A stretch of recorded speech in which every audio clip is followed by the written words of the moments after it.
예, 이제 마태복음 13장에 천국에 관한 비유 또는 설명이 맞춰지고요. 거기에 대한 어떤 결론 부분으로 오늘 이 본문이 주어집니다. 그리고 오늘 본문에서도 여러분 51절과 52절은 앞에 천국 비유에 대한 약간의 워드 플레이, 이런 숨겨져 있는 이중적 의미가 사실 조금 담겨져 있습니다. 51절을 보시면 주님이 이렇게 질문을 하세요. 그리고 이 질문에 대한 대답은 아마도 제자들이 한 것으로 보이는데, 제자들에게 이렇게 질문하는 거죠. 자, 이 모든 것을 깨달았느냐라고 질문을 하세요. 그러다 제자들이 이제 그러하오이다, 네 그렇습니다 주님이고 대답을 한 거죠. 여러분 읽으신 13장 36절에서 보면 제자들이 천국 비유에 대해서 도무지 이해가 안 돼서 주님한테 따로, 무리들이 이제 다 떠나간 후에 제자들만 또 남았는 시간에 주님, 도대체 당신이 하신 그 말씀이 뭔지 우리한테 설명 좀 해주십시오 라고 하면서 36절에서 그렇게 요청하거든요. 이제 그것에 대해서 예수님께서 이제 찬찬하게 천국 당신의 비유에 대한 설명들을 풀어 설명해 주세요. 한 번 더. 그러고 나서 이제 제자들에게 주님이 다시 한번 질문하는 게 깨달았느냐라는 단어예요. 근데 여러분, 이 깨달았느냐라고 하는 단어가 이제 사전적인 의미로 이런 의미예요. 잘 들었니? 그리고 그 들은 바에 대해서 너희가 지금 받아들였느냐라고 하는 질문입니다. 즉 여러분, 깨달았다라고 하는 단어는 일종의 지적 작동이잖아요. 우리가 이제 제가 지금 설교를 하고 있으면 저는 여러분이 알아들을 수 있는 한국말로 지금 오늘 본문이 어떤 의미를 담고 있는지를 한국말로 설명을 하는 겁니다.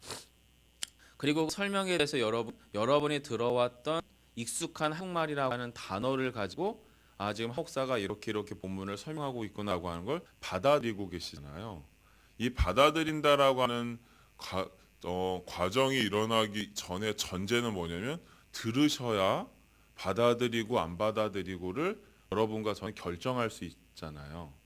즉 지금 주님께서 지금 이 모든 것을 깨달았느냐라고 하는 질문에도 주님께서 천국에 관한 비유를 말씀을 쭉 하셨어요. 제자들이 알아들을 수 있는 아람어나 또 아니면 그 당시에 본토 헬라 말이든 여러 가지 당신이 알아들을 수 있는 언어로, 제자들이 알아들을 수 있는 언어로 설명하셨을 거죠. 그리고 나서 그렇게 들었으면 너가 그 들은 바에 대해서 받아들였느냐라고 하는 질문이다라는 거예요. 즉 여러분, 주님께서 지금 쓴 단어 깨달았느냐라고 하는 단어 자체가 말씀을 들음으로 그 말씀을 받아들였느냐. 여러분, 천국에 관한 가장 기본적인 비유가 뭡니까? 좋은 씨를 농부 대신 하나님 아버지께서 뿌리시죠.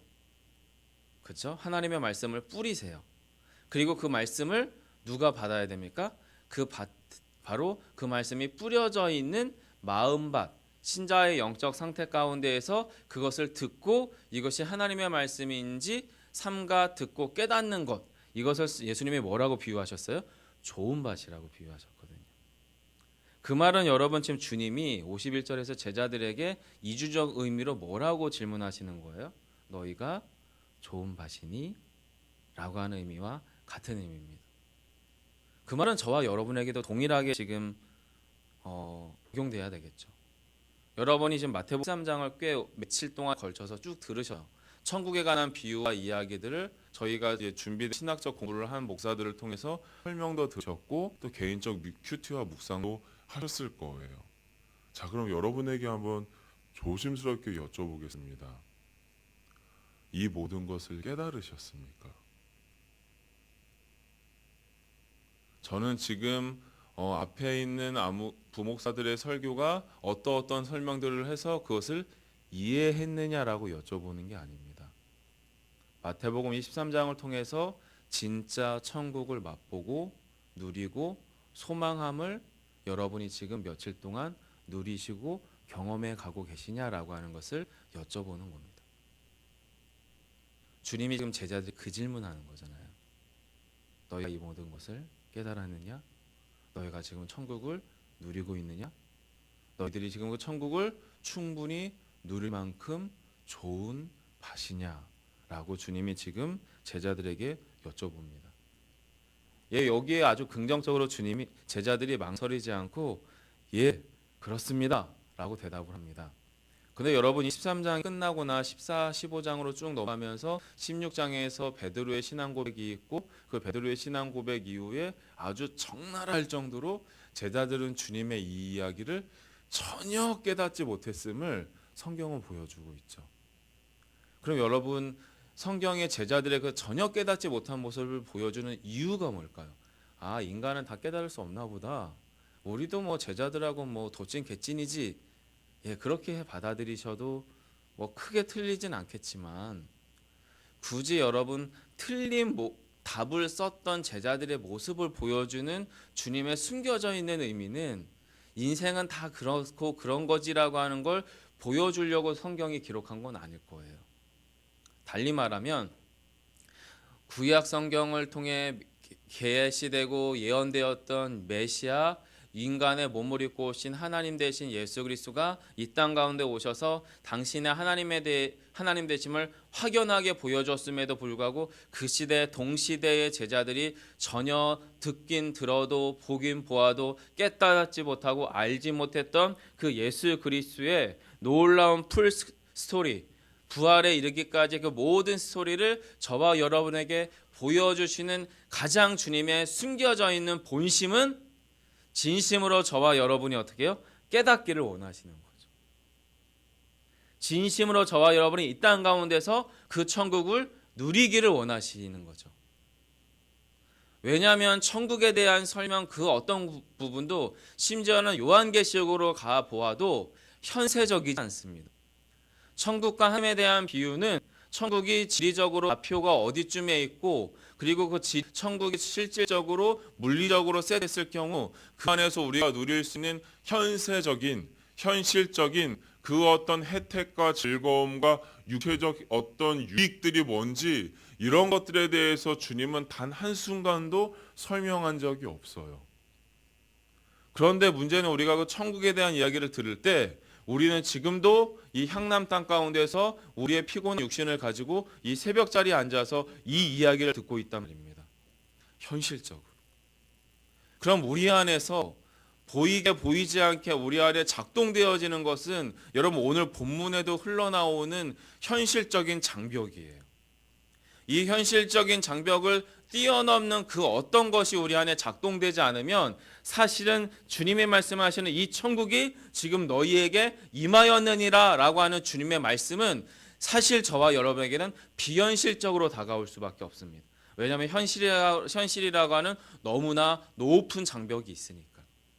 그래서 오늘 본문에서도 주님께서 당신의 고향 땅 나사렛으로 돌아와서 똑같은 권위 있는 지혜와 권능의 말씀을 가지고 나사렛 가운데서 무엇인가 행하셨음에도 불구하고 너무나도 적나라한 현실적 장벽, 예수님의 갓난아이 시절부터 청소년기를 보냈고 그리고 정말로 장성에서 30 초반에 이르기까지 목수로서 정말로 잔뼈가 굵었던 그 모습을 봤던 그 사람들, 심지어는 예수님의 여동생들은 아직도 나사렛 땅에서 결혼해서 애 낳고 먹고 사는 문제로 전전긍긍하고 있었던 것 같아 보이고, 그리고 예수님의 동생들도 여전히 가난한 목수의 직업을 떠나지 못하던 그 현실을 보고 있는 나사렛 사람들에게는 주님의 이 놀라운 권능과 이야기는 비현실인 거예요.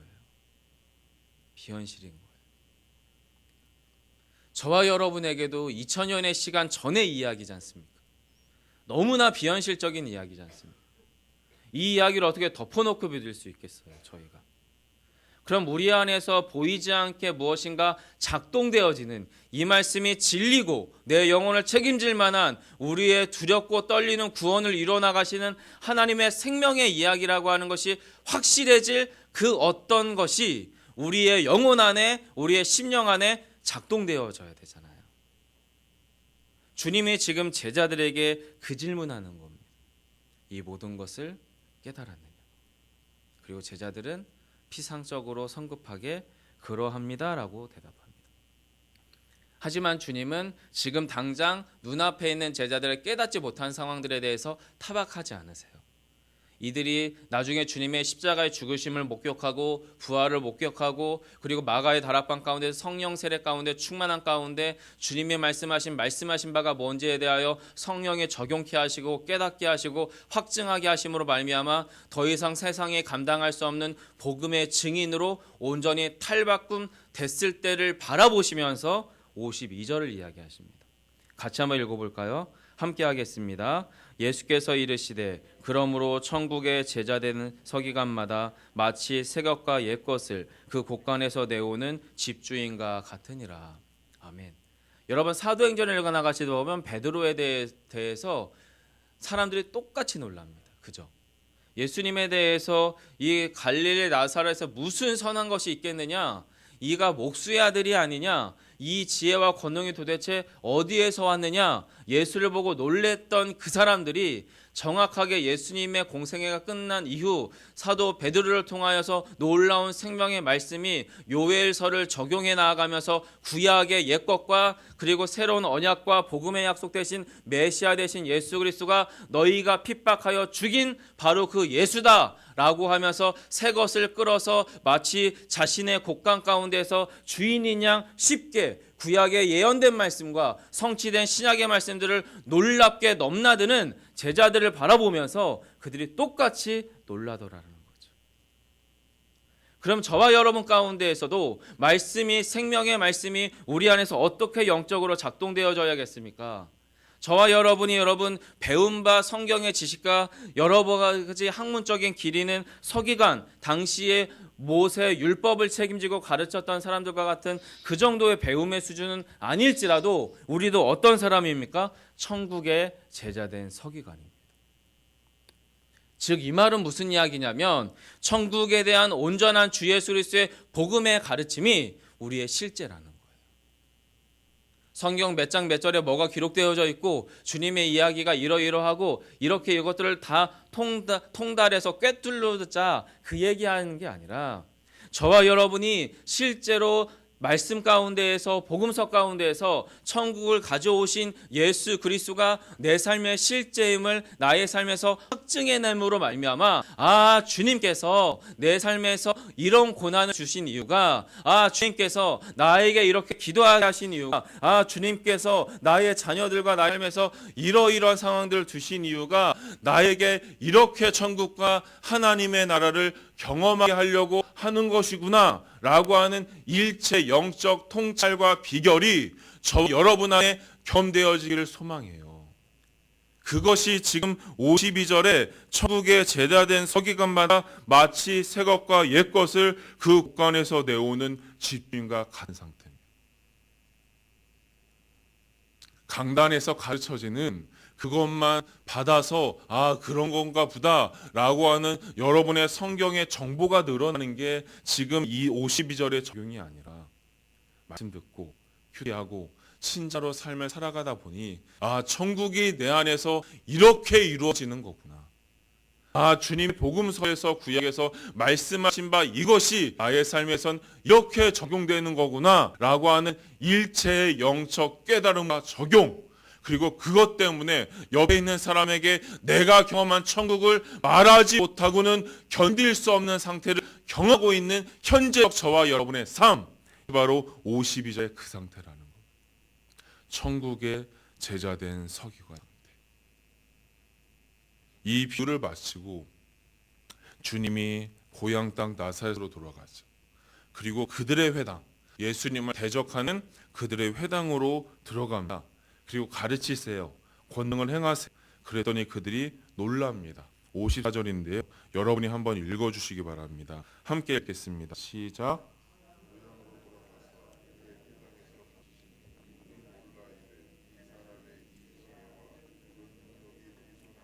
네, 당연히 궁금하죠.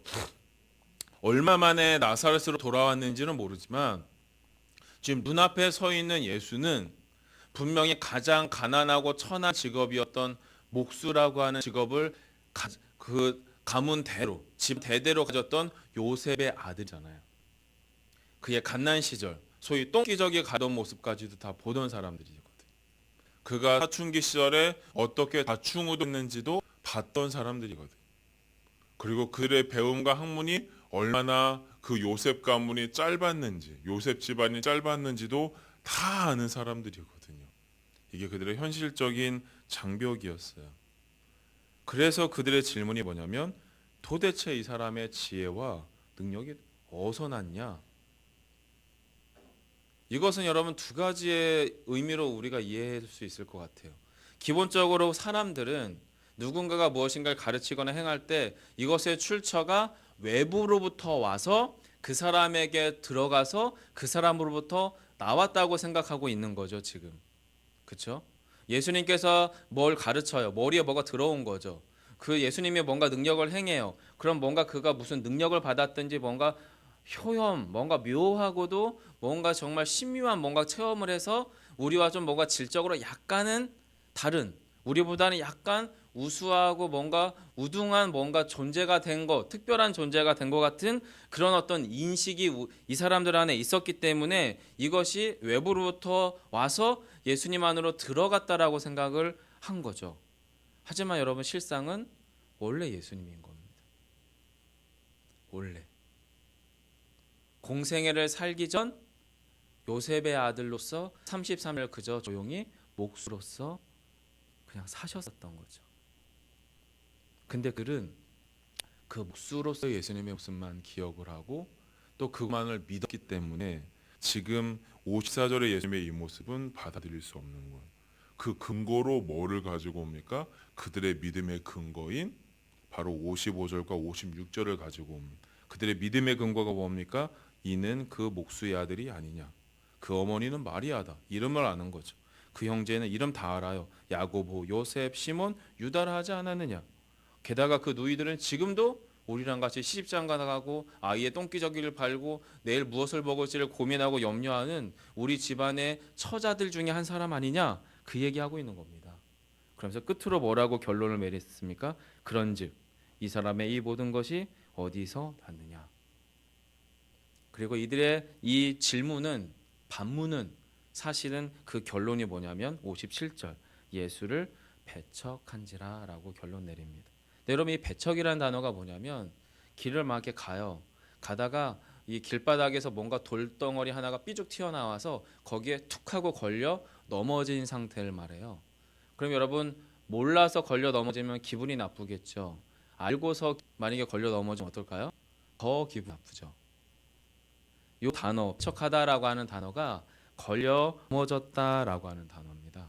걸려 넘어졌다라는 단어. 근데 이들은 어떻게 걸려 넘어진 겁니까? 알고도 걸려 넘어졌습니다. 왜냐하면 그들이 가지고 있는 현실적 믿음. 이 사람은 목수의 아들이야. 내가 봤어. 내가 들었어. 나랑 같이 살았잖아. 나랑 이야기도 같이 섞었어. 이 사람은 요셉의 아들일 뿐이야. 라고 하는 현실적 믿음의 벽이 스스로를 어떻게 해요? 걸려 넘어지게 했어요. 그걸 주님은 지금 성경은 예수를 배척했다라고 표현합니다. 그런데 여러분 성육신의 깊은 비밀을 먼저 우리가 말씀을 이야기 나누고 결론으로 좀 갔으면 좋겠는데요. 성육신이라는 말 자체가 뭡니까? 하나님이 육신이 되셨다라고 하는 거잖아요. 그럼 여러분 예수님께서 인간의 몸을 입으셨다는 것은 우리와 같다라고 하는 상태라고 한다면 그냥 결론적으로 말씀을 드리면 목수라는 직업을 가장 목수답게 하는 게 성육신이잖아요. 그렇잖아요. 목수인데 못질은 제대로 못하면서 성경만 가르쳐 예수님이. 못질은 하나도 못하는데 병자만 귀신같이 고쳐요. 예수님께서. 그럼 여러분 성육신 잘못된 거 아닙니까? 가짜 아닙니까? 거짓 아닙니까? 예수님의 성육신이라고 하는 건 완전한 육 가지셨다는 겁니다. 완전한 육체적 한계를 지녔다는 겁니다. 그리고 완전한 인간적인 삶을 이해하셨다라는 걸 말합니다. 그 말은 당신의 공생애를 시작하기 전에는 철저하게 인간이셔야 하고 철저하게 목수셔야 하고 철저하게 가난한 요셉의 아버지 요셉의 아들이어야 한다라고 하는 걸 의미합니다. 그럼 하나님이 그런 목수가 되셨는 겁니다. 하나님이 그런 가난한 요셉의 아들이 되셨다는 겁니다. 하나님이 그러한 인간의 철저한 문역과 한계 가운데서 십자가에 못 박혀 죽으셨다는 말합니다. 그리고 인간은 도저히 뛰어넘을 수 없는 죽음의 한계를 깨트리시고 부활하셨다는 것을 말합니다. 여러분, 우리의 믿음의 장벽의 지점은 뭐냐면 예수님의 인간적 성육신을 이해할 뿐만 아니라 하나님으로서의 성신을 이해할 때 우리의 믿음의 지점이 어디로 가게 돼 있어요? 그러하기 때문에 예수 그리스도는 하나님이시구나 라고 하는 믿음의 지점에 가야 될 줄 믿습니다. 그런데 그들은 그것을 넘어서지를 못했어요. 자, 저와 여러분에게도 동일하게 성경은 지금 질문합니다. 이 모든 것을 깨달았느냐? 2000년의 시간의 장벽을 여러분 넘으실 자신이 있으십니까? 보이지 않는 예수 그리스도께서 오늘도 저와 여러분과 긴밀하게 함께 하시고 계시다는 걸 여러분은 피부로 느끼면서 지금 천국을 누리며 살아가고 계십니까? 어렵잖아요. 비현실적이잖아요. 불가능해 보이잖아요. 무엇이 그것을 가능케 합니까? 예수 그리스도의 성신을 깊이 이해할 때 가능합니다. 가장 철저하고 가장 인간적인 예수였던 그 주님이 저와 여러분의 모든 성정과 모든 질고를 아시고 이 땅에서 당신의 모든 고난당하심으로 우리의 존재를 바꾸셨습니다. 어떻게요? 이 땅에서 천국을 누릴 수 있는 존재로. 주님은 그것을 당신의 몸으로 직접 보여주신 거예요. 이 땅에서. 그리고 우리에게 질문하는 거죠. 자, 이 모든 것을 깨달았느냐? 이 믿음이 저와 여러분을 살릴 줄 믿습니다. 피상적 믿음 말고요.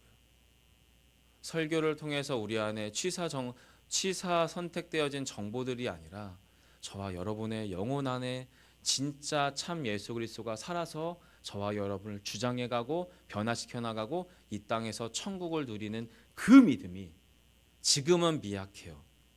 마치 좋은 밭에 난 싹처럼 모진 풍파 가운데서 이것이 도대체 제대로 살아남을까 염려조차 날 수도 있어요.